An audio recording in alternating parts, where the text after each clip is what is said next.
Well, hello everybody. Great to be back with you after a short break that Devon and I enjoyed, some R&R, but great to be back with you, and hope you're bracing yourself to the run into the end of the year.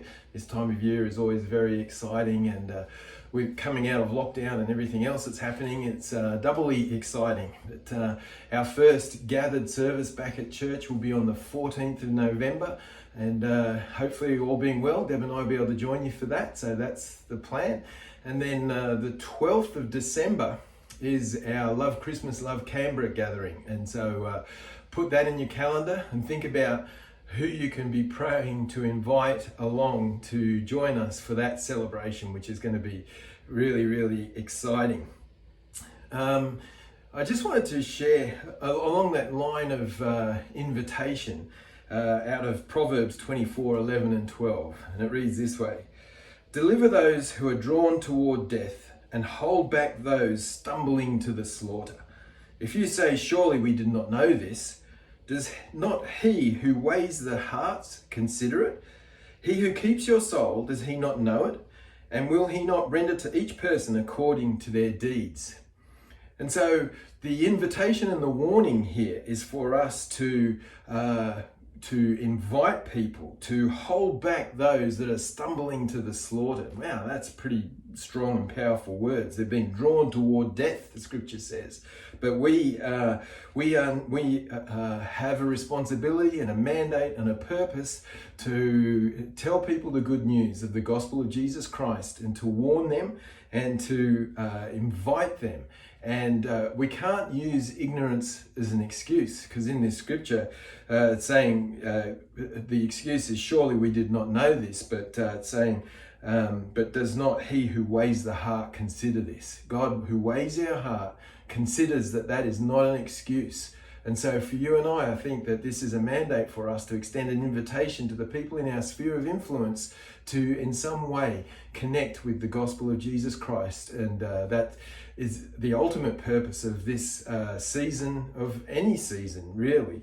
And the responsibility to share the message is on us. And so I invite for you to consider who you can invite, to pray to invite, whether it's to an online service or to a gathered service. And the reality is that people are more open than we might think.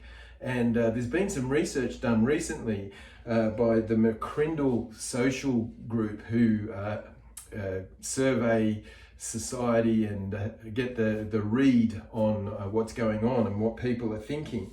And there's a link that you can have a look at that was on the email that this came with this email today. But it's just a couple of interesting kind of things that come out of that research. The first one is that during COVID-19, Australians are spending 47% more time thinking about the meaning of life. So that's what happens when you get locked down, right? And also during COVID-19, Australians are spending the same percentage, 47%, thinking about their own mortality. So people have been thinking about the meaning of life and their mortality during this season of COVID and lockdowns and all that has involved and entailed. Another stat that they highlight here, it says that 76% of Australians agree that churches in their local area are making a positive difference in their community. So that there is this, far from being resistant to what the churches are doing in community, there is this warmth towards what churches are bringing to community. Another stat that they highlight is that 2/3 of Australians are likely to attend a church service either online or in person if personally invited by a friend or family member.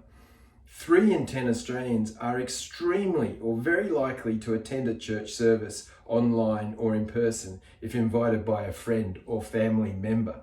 That's so the chances of you actually using, or not using, but actually the connections that you have and taking the opportunity to make invitations to people, that people are far more open than what we might have initially thought. And far from religion and spirituality being only for older Australians, younger Australians are twice as likely to be extremely or very likely to attend a church service if personally invited by a friend or family member. So it's the personal invitation that is the key to what they're saying here.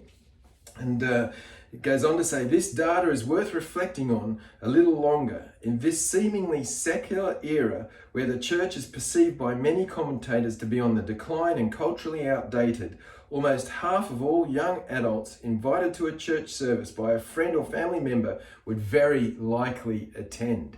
And so this is heartening for you and I if we're thinking about the responsibilities that we have to invite people to church. And the whole point is not even whether it's online or in person, it's the personal connection that we have. And so, when we're thinking about this as we lead up to Christmas, the very reason, the purpose of Christmas is to celebrate and to remind ourselves of the incarnate Jesus Christ coming into community here on earth, being born into community here on earth, so that people like you and I might find our purpose and our life plan and destiny in Jesus. And so can I encourage you to respond to the scriptural injunction and stop people stumbling to their death, but invite them to church, because they're going to be way more open than we might have initially thought to what God is doing in their heart and life. And I reckon that's worth considering. God bless you. We'll see you again real soon.